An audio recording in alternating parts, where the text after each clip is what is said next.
Selamat petang, salam sejahtera. Terima kasih karena bersama dengan saya sekali lagi di channel Nazilin Unity. Hari ini berita yang kita tunggu-tunggu, keputusan yang paling penting dalam politik Malaysia akhirnya diumumkan, yaitu tentang lompat parti, ahli-ahli parlimen, ahli Dewan Undangan Negeri yang lompat parti.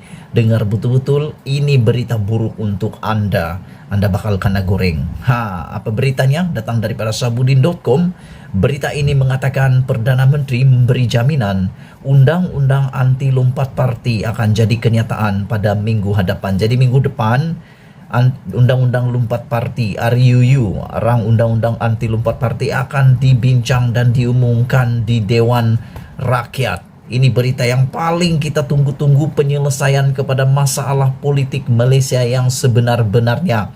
Semua kestabilan politik tidak akan tercapai selagi rang undang-undang anti lompat parti ini belum dilaksanakan. Kalau kamu setuju dengan saya, sila tinggalkan komen Anda. Pada pendapat saya, selagi rang undang-undang anti lompat parti ini belum lagi dilaksanakan, belum lagi benar-benar dilaksanakan, selagi itulah politik di Malaysia tidak akan stabil. Kenapa? Selagi itulah ahli-ahli parlimen, ahli-ahli politik, ahli-ahli Dewan Undangan Negeri bebas lompat sini, lompat sana. Bila tak suka parti ini, dia akan lompat lagi.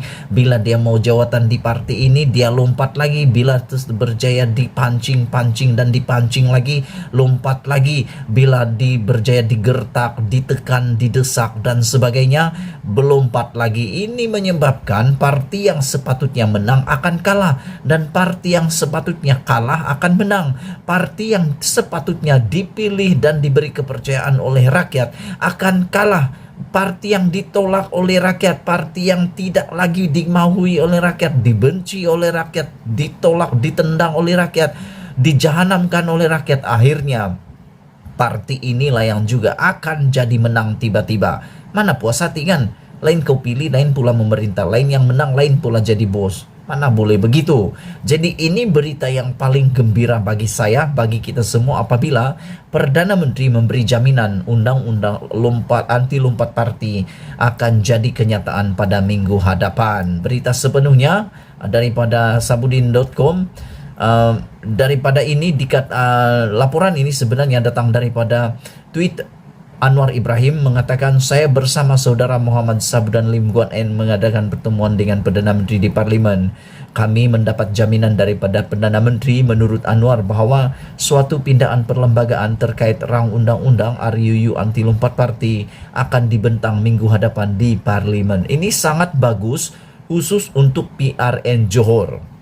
Manalah tahu kan nanti di Johor akan menang 1-2 kerusi saja kelebihan, ataupun dengan kata yang paling mudah untuk kita, hanya ada majoriti muda. Jadi kalau itu berlaku, tiadalah lompat-lompat parti lagi, dipancing-pancing, akhirnya terpancing, seluruh negeri menderita.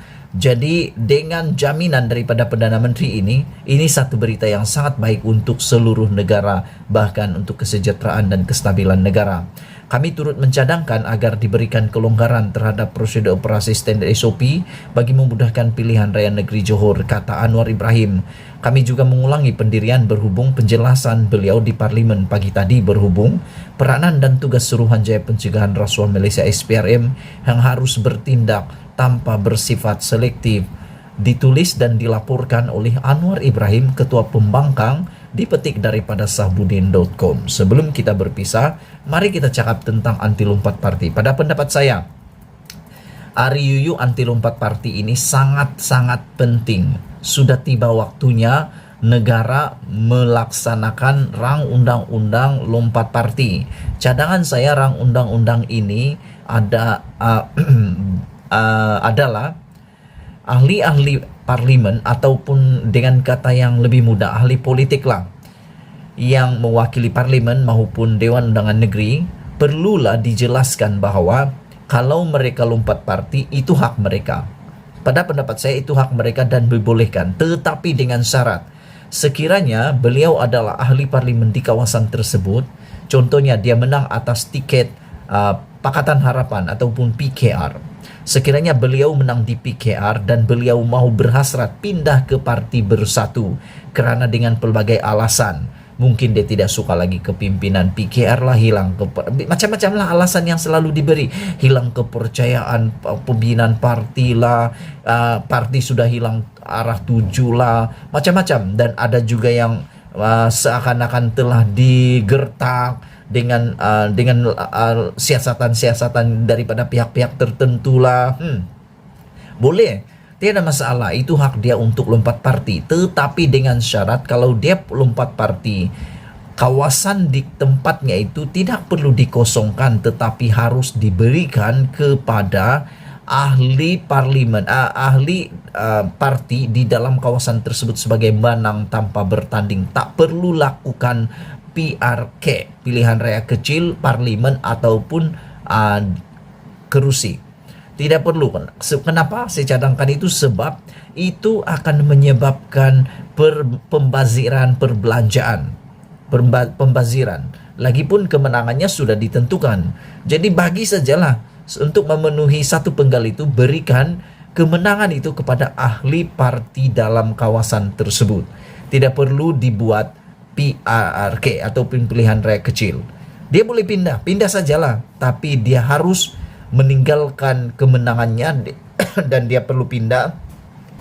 Dia harus pindah ke parti tersebut tanpa membawa apa-apa jawatan atau pangkat ataupun kemenangan daripada parti yang telah ditinggalkannya itu. Karena ada juga kebanyakan orang bukan memilih sekadar calon tersebut, tetapi mereka memilih parti itu sendiri. Jadi kalau dia lompat parti, silakan, kita tidak halangan. Saya sebagai pemerhati politik, saya tiada halangan kepada niat mereka untuk mau pindah parti. Silakan, tiada masalah. Tetapi dengan syarat mereka harus tinggalkan gelaran atau kemenangan itu kepada parti yang ditinggalkan itu, diberikan kepada parti yang ditinggalkan itu, dan pentadbiran parti itu terus diteruskan di kawasan itu dengan mengambil siapa-siapa yang ada jawatan tinggi di dalam parti itu, terpulang kepada parti itu yang ditinggalkan itu untuk memilih siapakah yang layak untuk memimpin kerusi yang dikosongkan itu. Jadi itu adalah cadangan saya. Tidak perlu ada pilihan raya kecil, tetapi dengan syarat ahli parlimen ataupun ahli dewan undangan negeri itu haruslah mengosongkan kerusi itu untuk diambil alih oleh kepimpinan parti yang telah ditinggalkannya. Jadi itu yang terbaik. Syukurlah sekarang sudah ada jaminan daripada Perdana Menteri sendiri. Ini bukan jaminan daripada siapa-siapa, bukan jaminan daripada Zaid Hamidin, Najib Tun Razak, siapa-siapa, tapi Ismail Sabri Yaakob sendiri memberi jaminan, Perdana Menteri Malaysia sendiri memberi jaminan bahwa undang-undang anti lompat parti akan jadi kenyataan pada minggu depan. Jadi minggu depan semua yang mau lompat parti habislah, tiada sudah harapan. Cepatlah lompat kalau mau lompat kan. Kita jumpa lagi, Malaysia kita punya, kita jaga sama-sama. Cintai Malaysiaku. Kita jumpa lagi. Bye bye.